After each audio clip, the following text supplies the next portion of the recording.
Un asesino trató de eliminar todas las huellas del crimen, pero progresivamente fue añadiendo nuevas pruebas forenses que dejaron estupefactos a los investigadores, hasta que los científicos probaron una técnica que nunca había sido aplicada en un caso criminal. Dicha innovación supuso un hito en la ciencia forense.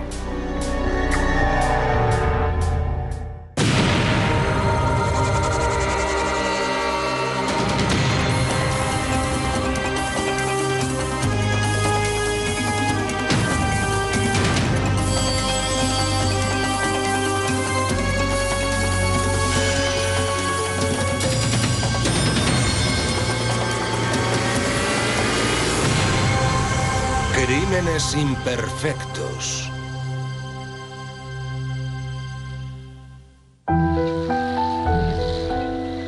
Farmersville, Texas, es la personificación de la América rural.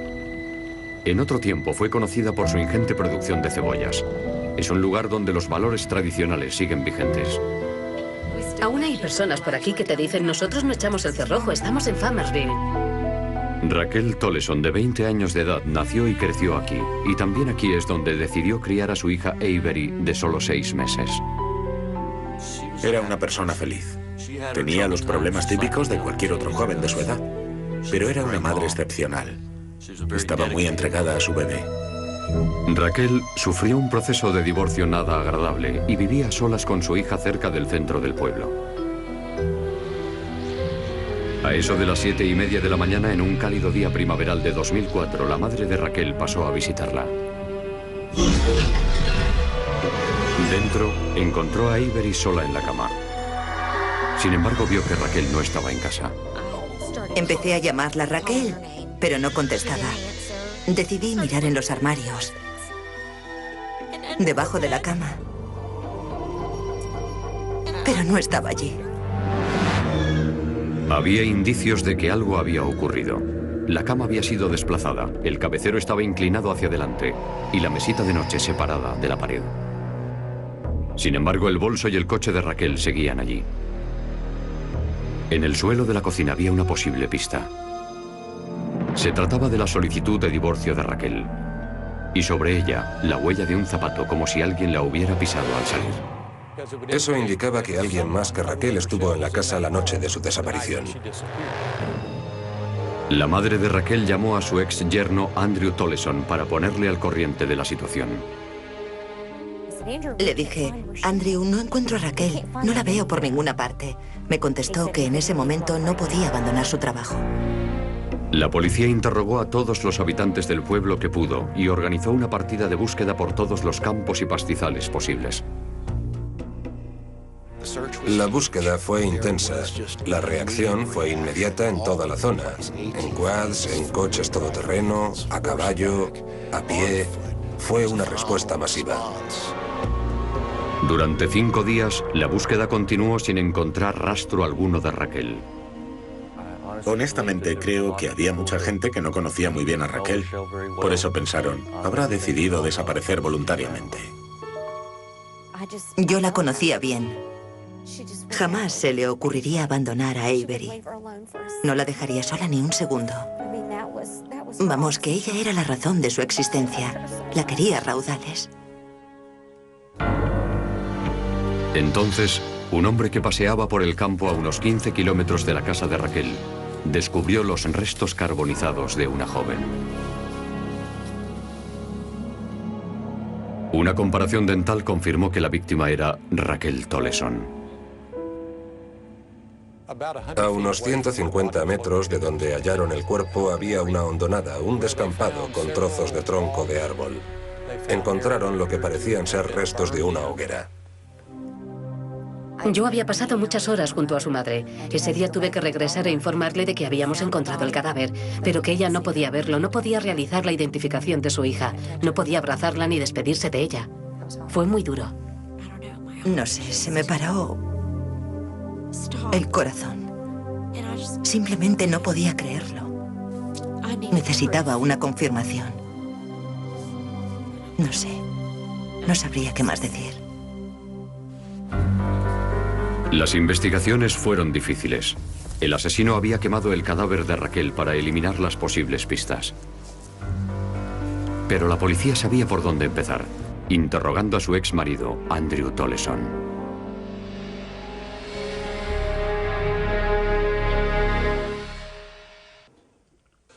Ciertas personas cometen actos que no deberían cometer y que nos provocan aflicción.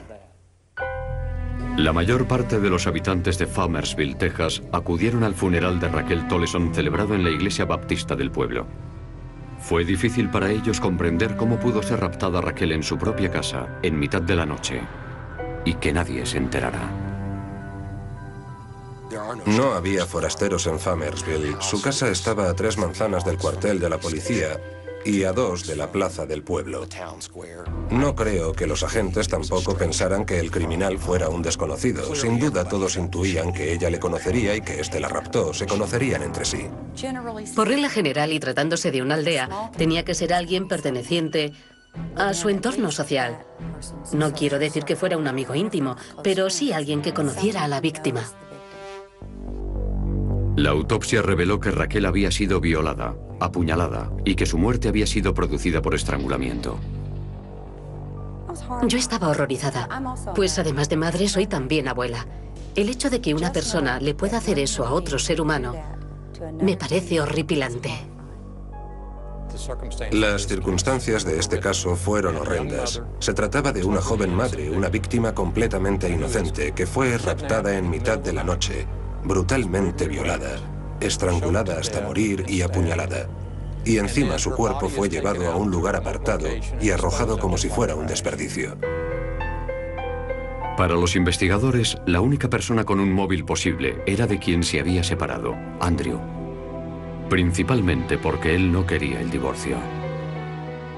Raquel maduró mucho más rápido que Andrew durante el tiempo en el que vivieron juntos.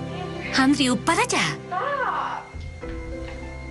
Creo que la relación abocó al fracaso y que Raquel fue consciente, o bien intuyó, según mi parecer, que así no iban a ninguna parte y que por tanto era el momento de abandonar el nido. Andrew dispuso de una coartada para la noche del asesinato de Raquel. Declaró que estuvo en una fiesta con sus amigos. Uno de ellos luego le llevó en coche a su casa y también dijo que no volvió a salir de ella hasta la mañana siguiente para dirigirse al trabajo. Esa noche acabó borracho como una cuba. Además, disponíamos de pruebas que confirmaban que había pasado toda la noche en su casa debido a la intoxicación etílica. La coartada parecía consistente, hasta que los investigadores se enteraron de que encendieron una hoguera en la fiesta. Era una coincidencia interesante, porque el cuerpo de Raquel había sido calcinado en una hoguera. Por tanto, el teniente Larry Smart quería saber si había conexión alguna entre la hoguera de la fiesta y la escena del crimen. Fuimos recogiendo esos zoquetes para someterlos a un análisis forense. El teniente Smart envió las muestras de madera de la hoguera y de la escena del crimen al doctor en geografía Henry Grishino-Mayer, profesor asociado en la Universidad de Tennessee. Al principio no me entusiasmaba mucho la idea y creo que tampoco al teniente Smart. En fin, que yo no albergaba muchas esperanzas. Con un simple vistazo, el doctor Grishino-Mayer supo que la madera de ambas muestras era de aromo. Este árbol, parecido a la acacia, es extremadamente común en zonas desérticas y a menudo se utiliza en las barbacoas. Arde despacio y apenas produce humo.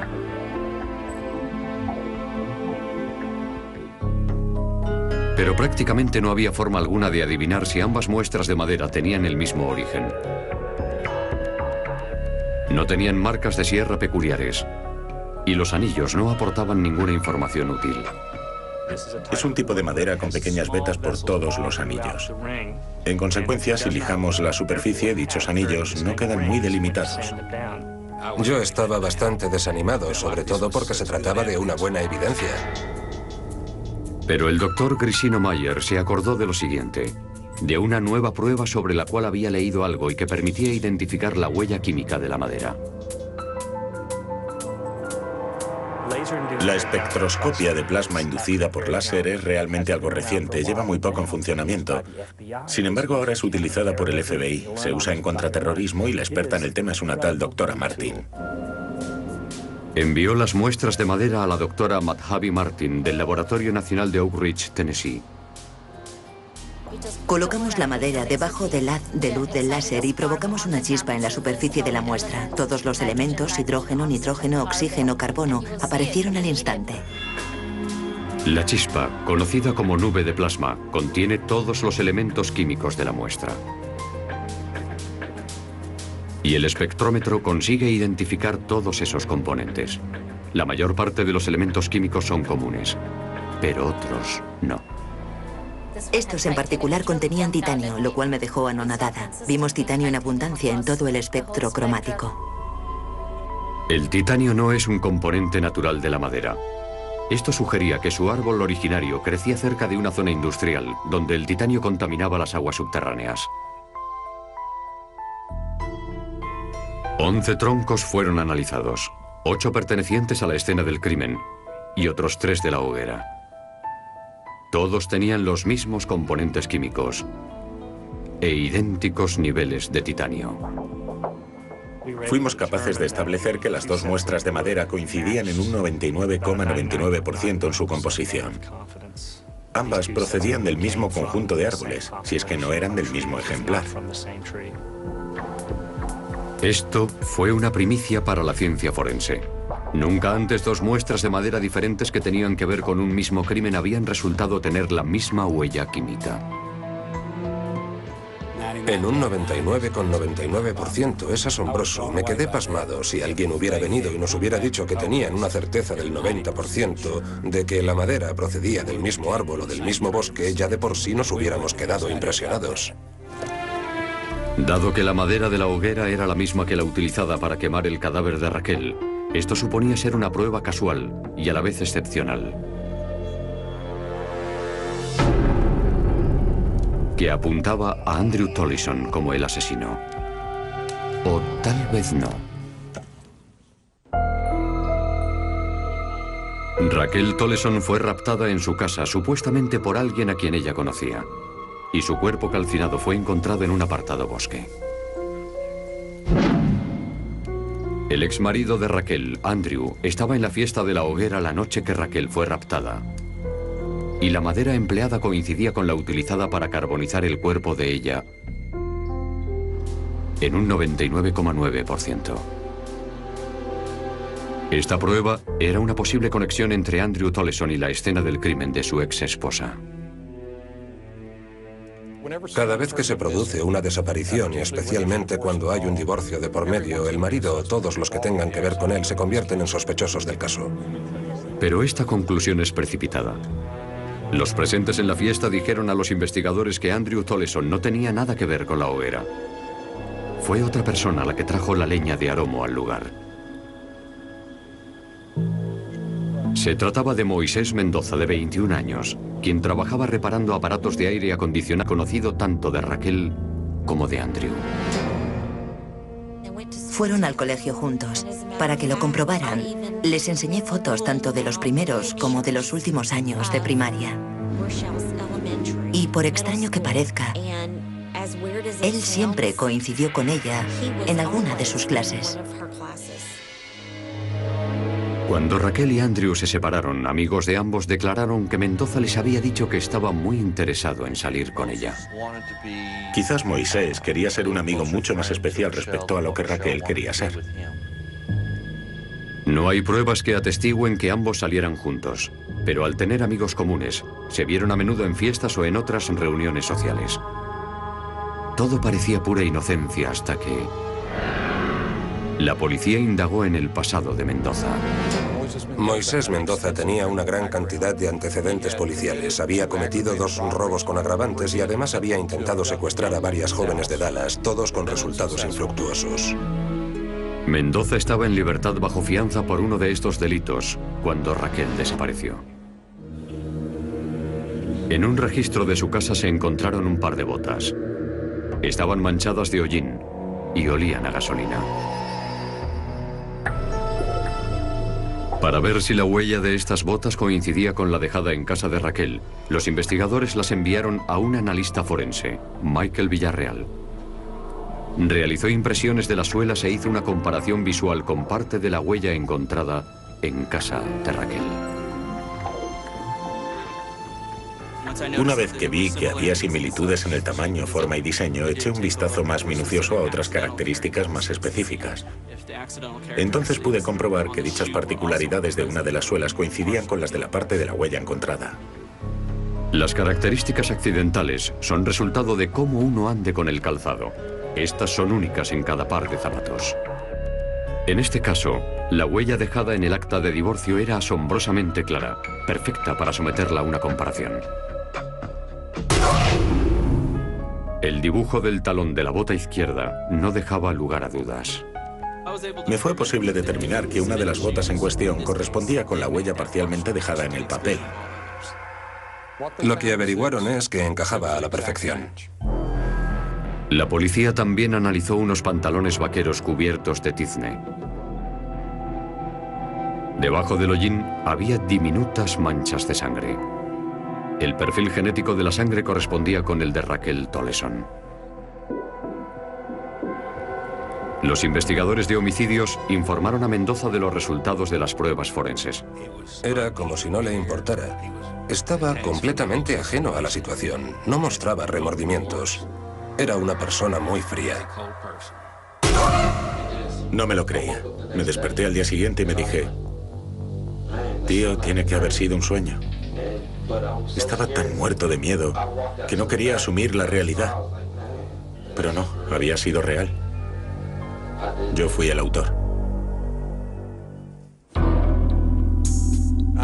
Estoy convencido de esto. En algunas personas existe un lado violento que les domina. Y esto es lo que le sucedía a Moisés Mendoza. Se lo había pedido el cuerpo esa noche y no iba a haber nadie que le parara.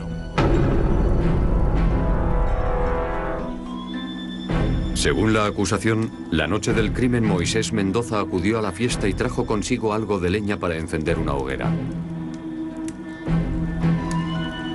Los testigos afirman que Mendoza estuvo bebiendo y se mostraba irado. Tuvo encontronazos con varias personas de la fiesta. Tuvo un altercado con 2 chicas a las que incluso amenazó con matar.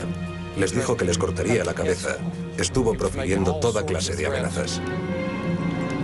Cuando Mendoza vio que Andrew Toleson no vino acompañado a la fiesta, dedujo que Raquel estaría sola en casa.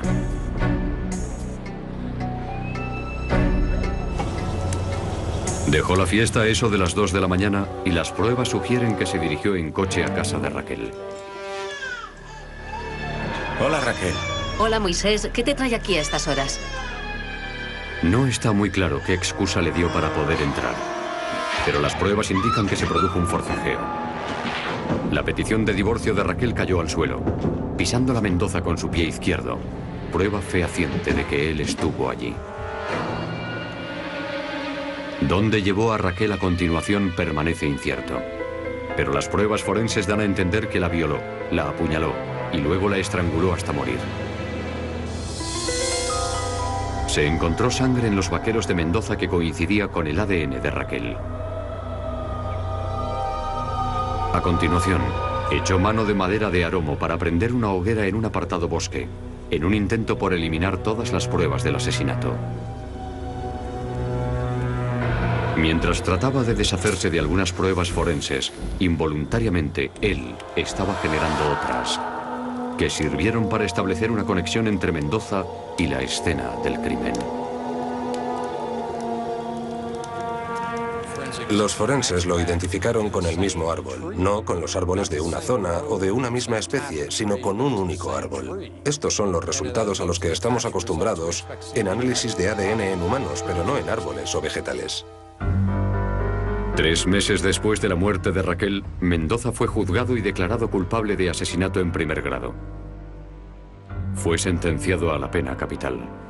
En realidad, fue él mismo quien se condenó a muerte la noche que fue a aquella casa, violó a esa joven madre y puso fin a su vida sin mostrar compasión alguna hacia ella, su hija o su familia. Sé que no debería decir esto, pero si por mí fuera, su condena hubiera sido aún peor. Y cuando digo peor me refiero a que lo torturaran. Porque en mi opinión, la pena de muerte es un gran alivio para él. Los padres de Raquel se han hecho cargo de su nieta Avery. Y están agradecidos a que unos ingeniosos detectives encontraran una solución científica que ellos desconocían. Y que además esos investigadores no cejaran en su empeño, en el sentido de todo puede ser posible. Los resultados son un hito en la historia forense. Es asombroso que la tecnología actual pueda ser capaz de todo eso. Cuando a uno le hablan acerca de las pruebas forenses, piensas que eso no puede ser verdad. Me parece que es muy alentador para las conciencias de muchas personas saber que pueden lograr todo eso. Es extraordinario lo que consiguen en la actualidad. Siempre he tratado de convencer a los detectives novatos de que tienen que estar en estrecho contacto con los científicos y con la nueva tecnología aplicada a nuestro ámbito. Porque ese es el futuro para hacer cumplir la ley, para la ciencia forense, si es que no es ya realidad.